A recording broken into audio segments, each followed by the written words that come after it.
Hello, everyone. Originally, I really thought long and hard about not doing this. My better instincts sometimes told me, don't do it. Don't do it. But I have to because my devotion is to the truth, not to fantasy. And recently I've been noticing that there's a gentleman on YouTube. I don't want to mention him, and the reason I'll tell you why I'm not going to mention him by name. Because unfortunately, since we are living in a society of lies, people, rather than addressing your arguments themselves, will accuse you of all sorts of personal agendas. So if I mentioned his name, people will say, "Oh, you just don't like him," or "Oh, you're just this and that, and you're trying to do this and that." So I'm not going to. I think by the content of what I'm going to tell you today, you will know exactly. If you follow certain channels, you will know who I am referring to. And I listened to him. I have listened to him twice already with the patience of Job and the curiosity of Socrates. He seemed like a nice enough individual. Didn't seem to until I heard him to speak, and I heard him speak, and then I changed my mind, of course. But I've been listening to his individual lamentations, rumblings about the supposed decline of what he calls our middle class virtues, right? Um, on one of the videos, he almost you can almost see his despair. I mean, he didn't weep, but he was very upset almost upon his lectern that he said things like cities no longer shine like polished marble. He said if you look at 1950s through 1940s, 50s, 60s, he said cities were so clean. He was lamenting that tattoos bloom upon the flesh of lawyers, heaven forbid, that families sup from cartons instead of from the mahogany table. One might almost think by listening to him that the collapse of civilization is upon us, if indeed one could be convinced that civilization is measured by square footage and specific dining sets, and or as if civilization had not already collapsed long ago, much longer than he seems to think. So permit me, therefore, to offer a correction.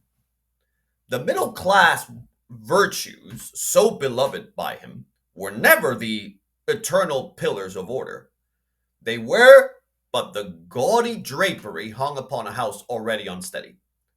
This whole thing, respectability, thrift, propriety, these were really the idols raised by an upstart merchant class, desperate to disguise its own insecurity.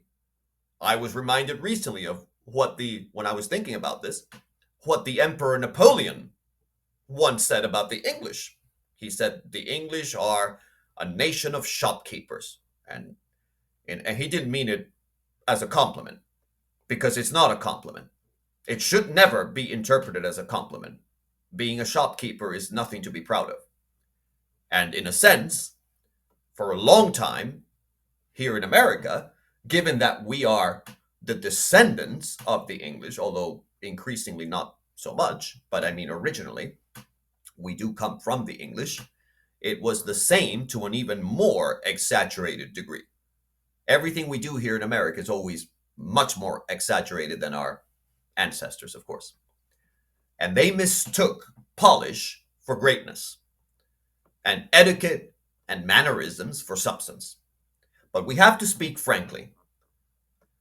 The men, for example, of this country are not ennobled by starched collars. I happen to like them, for sure, but that's a personal matter. That's a stylistic matter. That's another matter. Nor are these young people degraded by plain t shirts. A man, actually, in rough attire, may possess, in fact, often possesses, more honor than some New York banker dressed up in silk. And the peasants who labor, and yes, I still use the word peasant because it is a reality, it is a word, and most people are peasants, and that's okay. I said it many times before on this channel, stay in your lane. Be good at what God made you to be. But the soldier who scars his skin, the youth, maybe who eats his bread with all grease on his hands or something, these know something of life that no Rotary Club ever taught in some bland suburb somewhere, fake suburb. And tattoos, well, that's a whole nother debate altogether. Once they were the sign of sailors, used to be of men who braved storms and steel. And now they adorn doctors and clerks. Very well, that is true. Um, a tattoo has multiple meanings, and there are many discussions about them. I'm not going to get into the full discussion. I do have a lot to say about them, but I'm not. It's not really the focus today. But I will say that a mark upon the body need not be vanity. It can be a quiet reminder. At least in my, I remember whenever I see them, sometimes you are reminded that human beings, there, you're not a statue. You're mortal, and mortals belong somewhere. To me, to be all too human with blemish and imperfection is far more truthful, far more real than to vanish into this. To actually, to I should say, to varnish oneself into the sterile glass case of middle class respectability, whatever that means. And what of meals? Well, you have our critic. He was complaining that families do not gather anymore in reverent silence over a roast. But were such suppers, at least in the 20th century, ever truly sacred? Or were they just but rituals of display, another theater in which ambition strutted? And I tell you, a man who eats a humble meal in truly hungry in haste partakes more honestly of life than one who toys with silver cutlery to prove his station. It means nothing. Ambition, ownership, and these are the hollow idols of the bourgeois. Ambition urges the young people to sell their souls for a corner office. And ownership tempts them to chain themselves to a mortgage they cannot truly afford. So, what I urge you is to instead revere contentment. That is my message to you.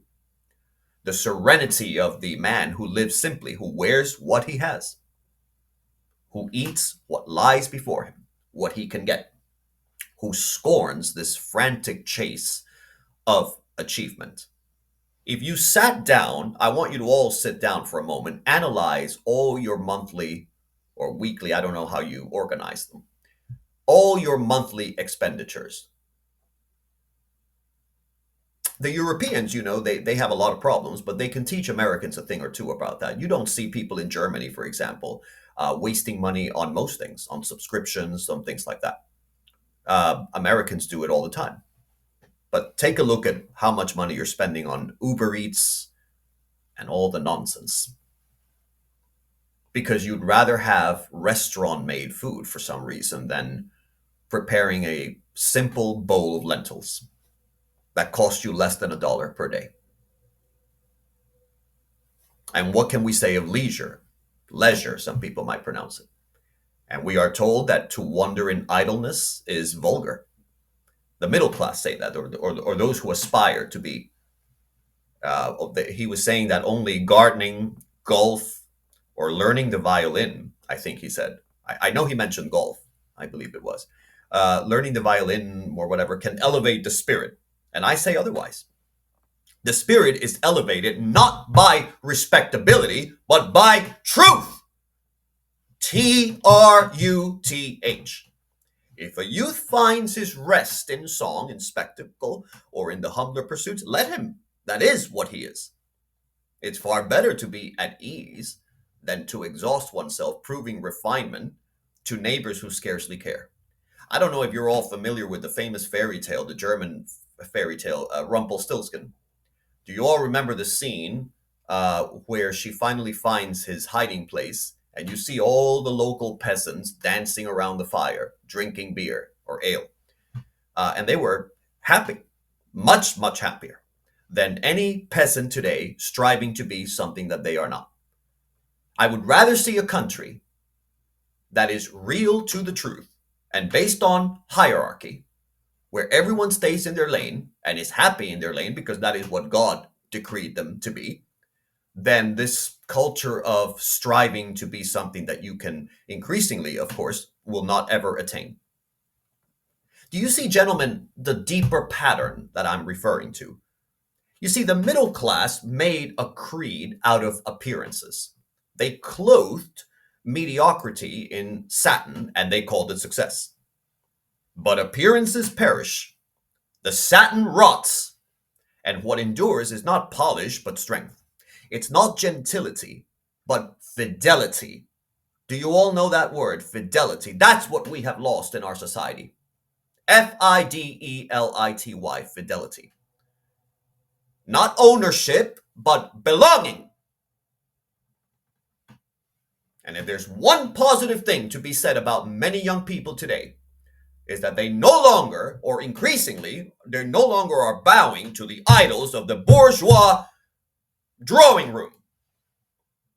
And yet, in this supposed decline, I see a return to the natural man, the native son, unashamed of his scars, his roughness, his plainness. He belongs neither to the banker's ledger nor the middle class etiquette manual. He belongs to his people, to his soil, to his destiny. And many young people are returning to the Christian faith, by the way.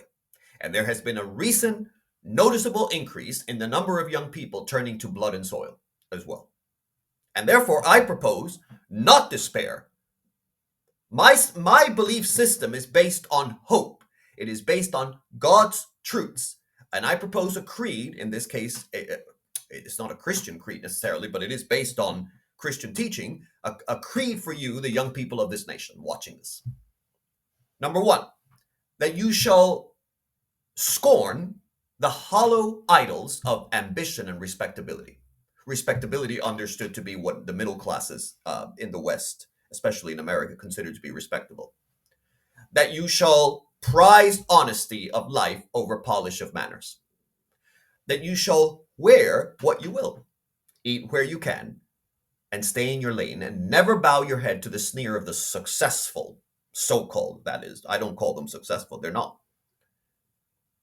That you shall know belonging and not ownership, fidelity, not ambition, strength, not polish. And let the critics howl of decline. It's not decline, it is deliverance. The false idols of the bourgeois or bourgeoisie are falling. Let them fall, because truth and the native sons will endure. Let's talk about that in a deeper sense. And so, what is this great treasure of respectability that young man so zealously defends?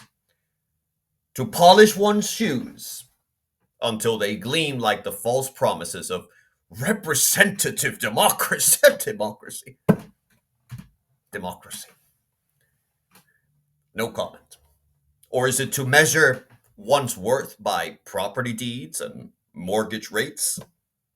It is a hollow gospel.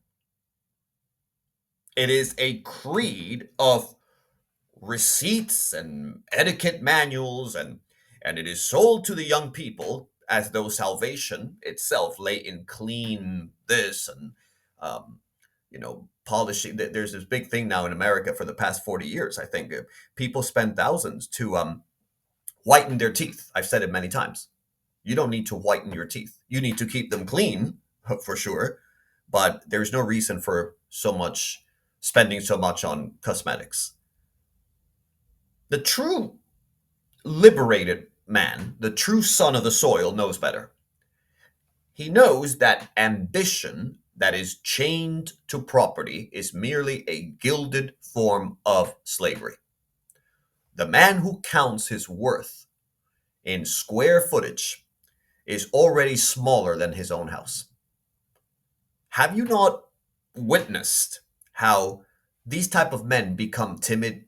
They are fearful of everything, anxious over interest rates, fretting lest their possessions be diminished. And they, now, if you contrast that with the lad who bears no such fetters, the lad, the peasant, who eats heartily, drinks stoutly, and spends his money not in building mausoleums of respectability, but in living. He may bear a mark upon his skin, that is probably true. He might have a ring in his ear or even nose nowadays, um, a coat torn at some elbow, and yet, in some ways, in many ways, he is free. And freedom, the idea of true freedom, is not the bourgeois invention of choice. The choosing between endless brands of soap, that's not a choice at all. Usually, by the way, those endless brands are owned by the same or very few corporations. You don't have any real freedom of choice. You just have the freedom to make yourself a commodity. If you consider also the matter of family, the middle class gospel speaks of parenting strategies and manuals. 2.4, 2.0 children and manuals. They are thick with theories. We had that in the 20th century. Some of you have a lot of nostalgia, by the way, of the 20th century. I lived through not all the 20th century, obviously, but I lived, for example, I remember very well the 1980s and the 1990s even more. And they were not glamorous times. They were actually quite decadent in many ways. Of course, not. We didn't yet have the clown world of today, but already some behaviors were outrageous. You had Dr. Spock already in the 1950s. The 20th century was one of the most tragic centuries in the history of human beings. It literally is the century where God is dead. 20th century. The 20th century killed religion. And all these manuals came up as though the child were a complicated machine to be calibrated with infinite precision. And what was the fruit of all this? Pale, anxious offspring, unable to lift their gaze from, as we see today, from their glowing rectangles. Meanwhile, the village child, you go to some places around the world where they still have villages, and those children are raised amid noise, laughter, quarrels, raw, it's really raw, and uncalculated expectations. And they grow hardy. Look at the African children, for example. Not the Africans in the US, of course. I'm talking about people in African countries. They actually have much better health outcomes if you look up the statistics. Look up the statistics on Kenya, for example. The people who have the traditional Kenyan diet, and in other African countries too, but particularly Kenya, that's the one I remember. There are others, though. They have much better health outcomes than Black people in the United States of America. Not that it's surprising in any way. They are not into the politically correct nonsense. And those children, they know what a bruise is. They know what hunger is too. They also know what a beating is, as our ancestors used to know. All our ancestors grew up to be better men and women because they were raised in the natural sense. And they also know loyalty. And I'd rather have a child who shouts and fights, who runs through the mud with his cousins, than one trapped in the sterile terrarium of bourgeois design. And I keep using the word bourgeois because I think most of my audience, I think most of you will understand what I mean by that. I am referring to the Western middle class idea that's really quite new in history. It's not even natural to us in the Western societies. It's really an invention of the late 19th and 20th centuries. That's why so many of you are depressed, because the narrative that you've been taught for decades is based on that lie. That's why you think that you need to have all these trappings, and you become upset that you cannot attain them. You will never be able to attain what you were told you were entitled to. And what about festivity? Here we reach really the heart of man's nature.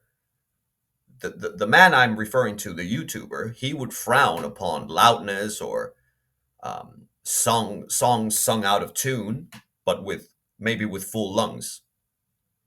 And he prefers his celebrations to be contained like some polite applause at a dull lecture that no one cares about. But let me tell you, it's better one raucous wedding where where there's true conviction in it than a dozen soirees of carefully balanced hors d'oeuvres. The noise, the laughter, the chaos, they are not flaws, but the pulse of real life itself. You see, this person mistakes disorder for decay. But the ancients, whom presumably I hope he's read at least some of the ancients, they knew better. There is wisdom in the commoner, in the commons, in the peasant, in the peasantry. That the feast, and it's not necessarily degradation, but signs of belonging. You know, back in centuries ago, Christians used to tattoo themselves not to express individuality like you see today, but actually to mark their tribe, their kin, God Himself. And in like manner, the young man of today, who he might scorn the polish, there are some who already do. The scorn of middle class ambition and bears instead maybe a scar or some symbol upon. They might be closer to tradition than that person dares to admit. And I will tell you why this unsettles people like him. Because it exposes the fraudulence of middle class virtue. That so called respectability was never rooted in eternal order, but in the brittle scaffolding of economics. When money falters, the polish peels away. And what remains? Only a man. Naked, loud, mortal. And this terrifies those who built their identity on the illusion of refinement. So, this whole respectability, as that young man preaches it, is nothing more than the Chamber of Commerce whipping you, their whip disguised as virtue.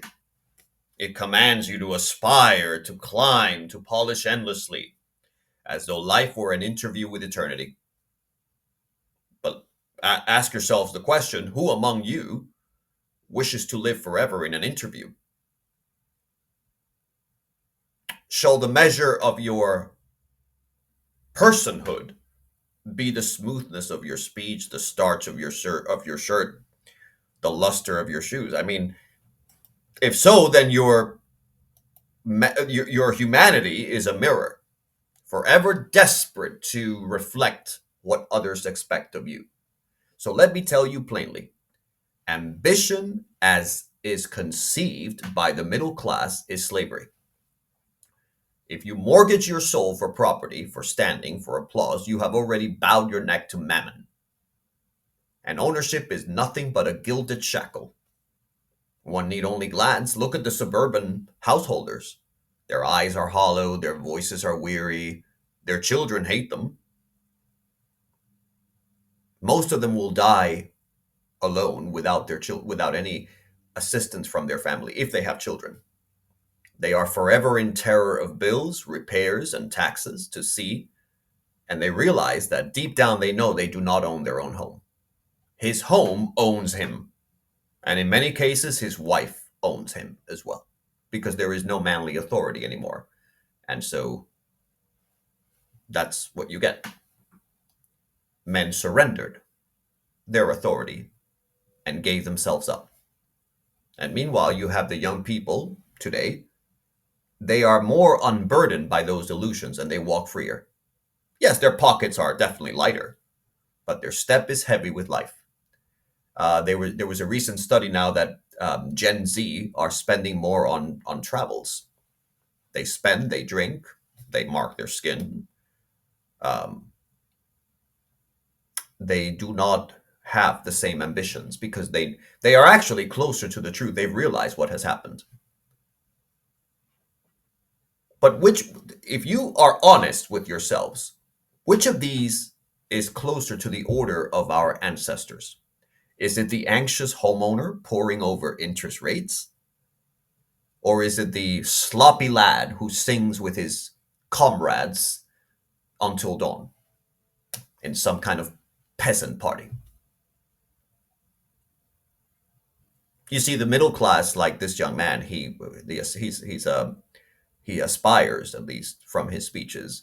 He might fear tattoos, piercings, rough clothes, and unvarnished laughter. None of these things scare me. But he mistakes these for degradation. But I tell you that those signs are not degradations, but they are confessions of some kind of belonging in a way. It's more honest in some ways because the polished man, in his lonely propriety, belongs to no one but his employer and his mortgage. But someone who is their own person or who sees themselves as something larger than themselves. Same thing with the food. Respectability tells you to measure your diet with scales, to sip politely, to restrain appetite as though hunger were shame itself. That's anti-Christian, by the way. Gluttony is sinful. That is true. But there is no shame in hunger. And what is the fruit of such control? We have weakness today, anxiety, pallor. I'd rather the peasant who eats with gusto and raises his glass high, who feasts and fasts according to the rhythm of the church calendar, than the dictates of magazines. A feast is not gluttony, it's really fellowship, and the empty stomach before the feast is not deprivation, but preparation. And then we have festivity, and here his whole creed collapses entirely. He prefers politeness to joy. He prefers neatness and moderation instead of memory. But it's not, the real festivity is not a matter of fine china and carefully arranged seating.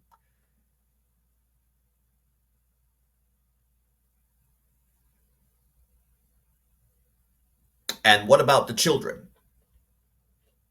The middle class here deceived themselves. They, like I said, they invented manuals, all kinds of parenting styles, as though they really see child rearing as an engineering problem.